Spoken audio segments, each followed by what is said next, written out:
फिर भाग गया।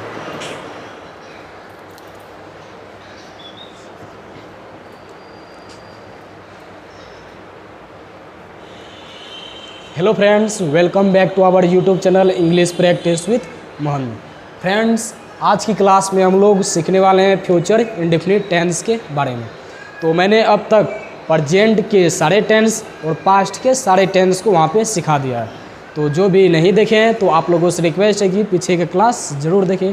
तो आज की क्लास से हम लोग स्टार्ट करने वाले हैं फ्यूचर को। तो फ्यूचर में भी 4 टाइप होते हैं, जो future indefinite, future continuous, future perfect continuous. तो आज हम लोग सीखने वाले हैं किसके बारे में? फ्यूचर इंडेफिनिट टेंस के बारे में। इसको एक और नाम से भी जानते हैं, सिंपल फ्यूचर टेंस। तो क्या होता है फ्यूचर इंडेफिनिट टेंस या फिर सिंपल फ्यूचर टेंस? यानी जब कोई व्यक्ति को बोलना पड़े कि कोई भी काम करेंगे, यानी भविष्य में कोई भी काम करेगा, यानी लास्ट में क्या आएगा? लास्ट में आएगा गा, गी, गे, जो कि फ्यूचर में होता है। हम मॉडल वर्ब में भी पढ़ाए थे विल और सेल, सेम वही है यहाँ पे फ्यूचर इंडेफिनिट टेंस बोल सकते हैं हम। तो हिंदी में क्या आएगा? जिस सेंटेंस के लास्ट में गा, गी, गे आएंगे वो सभी फ्यूचर इंडेफिनिट टेंस का वाक्य होगा। तो हिंदी लिखने की यहाँ पे आवश्यकता है नहीं, क्योंकि हम मॉडल्स वर्ब में भी इसको अच्छे से बता चुके हैं। यहाँ पे सिर्फ यहाँ पे फ्यूचर इंडेफिनिट टेंस आया है तो हम यहाँ पर भी सीख लेते हैं, जो कि विल सेल का यूज होता है फ्यूचर में।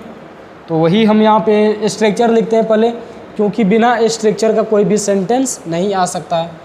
तो पहले हम सिंपल स्ट्रक्चर यहाँ पे लिखते हैं। सब्जेक्ट आएगा, उसके बाद विल, उसके बाद सेल, विल या सेल, और विल और सेल के बाद वर्ब 1 आएगा, उसके बाद ऑब्जेक्ट। ये हुआ simple structure. Simple structure subject will shall, subject will या सेल, उसके बाद वर्ब 1, उसके बाद ऑब्जेक्ट। ये सिंपल स्ट्रक्चर हुआ। इसी का हम नेगेटिव स्ट्रक्चर भी लिख सकते हैं। कैसे लिखेंगे? विल सेल के बाद क्या लगाना पड़ेगा? Not. Subject will shall plus not verb 1 object. ये रहा इसका नेगेटिव स्ट्रक्चर। इसको भी हम बॉक्स बना लेते हैं ताकि ये अच्छा से दिखे और अच्छे से हम लोग इसको याद कर पाए। Subject will shall not verb 1 object. और इंट्रोगेटिव स्ट्रक्चर भी हम लिख सकते हैं इसी का। हम पहले भी बता चुके हैं कि जिसको एक स्ट्रक्चर याद रहेगा वो सभी स्ट्रक्चर को खुद से भी बना सकते हैं। विल सेल को पहले लिखेंगे हम विल या सेल, विल सेल, उसके बाद सब्जेक्ट, उसके बाद वर्ब 1, उसके बाद ऑब्जेक्ट। ये इंट्रोगेटिव होगा तो प्रश्नवाचक चिन्ह भी आएगा। ये हुआ इंट्रोगेटिव स्ट्रक्चर। और इसी का हम नेगेटिव भी बना सकते हैं। विल सेल सब्जेक्ट के बाद नोट लगाएंगे, उसके बाद वर्ब, उसके बाद ऑब्जेक्ट। इसी वो हम छोड़ देते हैं क्योंकि ये आसान है, आप लोग लिख सकते हैं। एक होते हैं डबल इंट्रोगेटिव स्ट्रक्चर, तो सेम यही होगा। उसके पहले WH वर्ड आएगा, उसके बाद जो ये है वही आ जाएगा। विल है तो विल या फिर सेल, जो कि सब्जेक्ट के अकॉर्डिंग आता है।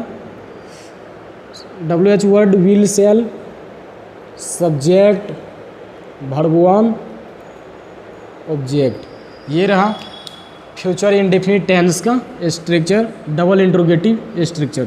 यानी इसको क्वेश्चन वर्ड भी बोलते हैं, जिसमें हम किसी को क्वेश्चन पूछते हैं।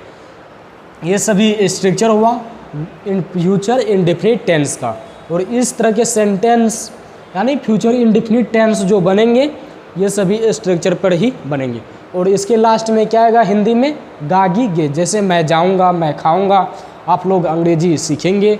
इस तरह के कोई भी सेंटेंस यानी फ्यूचर में करेंगे, करने वाले हैं यानी करेंगे, तो वो सभी सेंटेंस जो है फ्यूचर इंडेफिनिट टेंस या फिर इसे हम सिंपल फ्यूचर टेंस भी बोलते हैं, उसी से बनेंगे। तो उम्मीद करते हैं कि स्ट्रक्चर को आप लोग समझ गए होंगे और इसको नोट कर लीजिएगा। हम चलते हैं एग्जाम्पल की ओर। क्योंकि जब तक हम एग्जाम्पल ही नहीं करेंगे तब तक हम कॉन्सेप्ट को सही से नहीं समझ सकते। तो यहाँ पे हम छोटा एग्जाम्पल लेंगे ताकि हर किसी को समझ में आ जाए। जैसे मैं यहाँ पे लिखता हूँ, पहले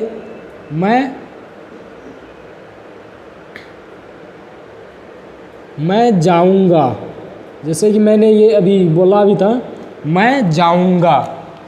पहले हम हिंदी यहाँ पे लिख लेते हैं, मैं जाऊँगा वह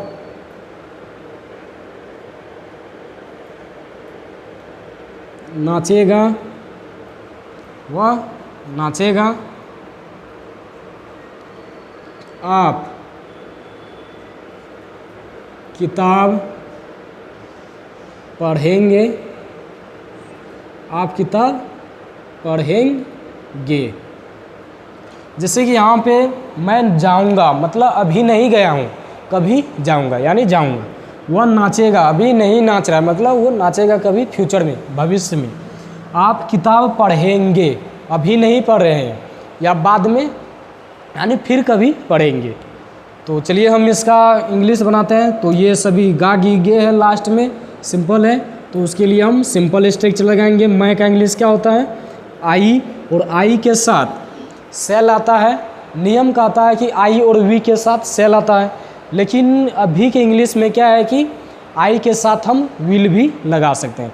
जैसे आप लोग सुने होंगे कि जैसे बोलते हैं I will call you, I will kill you, I will call you later. आप लोग ये सुने होंगे, यानी आई के साथ भी हम विल लगा सकते हैं, यानी हर एक सब्जेक्ट के साथ विल लगा सकते हैं, जो कि गलत नहीं होता है। लेकिन नियम क्या कहता है, आई और वी के साथ सेल लगता है। हम यहाँ पे आई के साथ विल भी लगा सकते हैं और सेल भी लगा सकते हैं, वो दोनों सही होगा। तो हम यहाँ पे विल ही लगा देते हैं, आई विल गो या फिर आई सेल गो। मैं जाऊँगा, वह नाचेगा, वह नाचेगा, तो गा है तो वह ही होगा, he will dance, he will dance, वह नाचेगा। आप किताब पढ़ेंगे, तो आपका क्या होता है, you will read the book, you will read the book, आप किताब पढ़ेंगे। तो जैसे यहाँ पे आप सब्जेक्ट है तो सब्जेक्ट यू लिखे, उसके बाद विल और सेल में यू के साथ विल आता है तो विल लिखे, उसके बाद वर्ब वन है तो वर्ब लिखे रीड, उसके बाद किताब क्या है, ऑब्जेक्ट, तो यहाँ पे हम किताब का इंग्लिश लिखे book. You will read the book, आप किताब पढ़ेंगे। तो ये रहा आज का फ्यूचर इंडेफिनिट टेंस। इसी तरह से अगर ये सभी स्ट्रक्चर याद रहेगा, जो कि हम दो स्ट्रक्चर, ये इसका नेगेटिव और इसका नेगेटिव नहीं लिखे हैं, सब्जेक्ट के बाद यहाँ पर भी नोट आएगा और सब्जेक्ट के बाद यहाँ पर भी नोट आएगा, जो कि आसान है। हम यहाँ पे एग्जाम्पल को लिखना चाहते थे, इसीलिए हम स्ट्रक्चर नहीं लिखे, नहीं तो अगर हम स्ट्रक्चर को लिख देते तो हमें फिर से बोर्ड को क्लीन करना पड़ता। इसीलिए हम दोनों स्ट्रक्चर नहीं लिखे, कुछ एग्जाम्पल आसान सा लिख दिए ताकि आप लोग अच्छे से समझ पाए। तो उम्मीद करते हैं कि फ्यूचर इंडेफिनिट टेंस को आप लोग सीख गए होंगे। अगर आप लोगों को मेरा ये सिखाने का तरीका, समझाने का तरीका पसंद आता है तो चैनल को सब्सक्राइब कीजिएगा और अपने दोस्तों के पास शेयर ज़रूर कीजिएगा। मिलते हैं नेक्स्ट क्लास में फ्यूचर कंटिन्यूअस टेंस को लेकर।